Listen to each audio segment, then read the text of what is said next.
અત્યાર સુધી 13 તબક્કાના 1600 થી વધુ ગરીબ કલ્યાણ મેળામાં 1,66,00,000 ગરીબોને રૂપિયા 36,800 કરોડની સહાય આપી બેઠા કર્યા છે। આજથી રાજ્યભરમાં 14 તબક્કાના ગરીબ કલ્યાણ મેળાનો આરંભ કરી રહ્યા છીએ। આ 14 તબક્કામાં કુલ મળીને 4,568 કરોડ રૂપિયાના સહાયના લાભો અપાશે।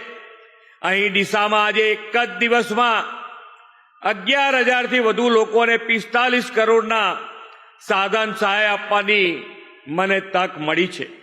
વડાપ્રધાન શ્રી નરેન્દ્રભાઈએ યોજનાઓના સેચ્યુરેશનનો એપ્રોચ અપનાવ્યો છે।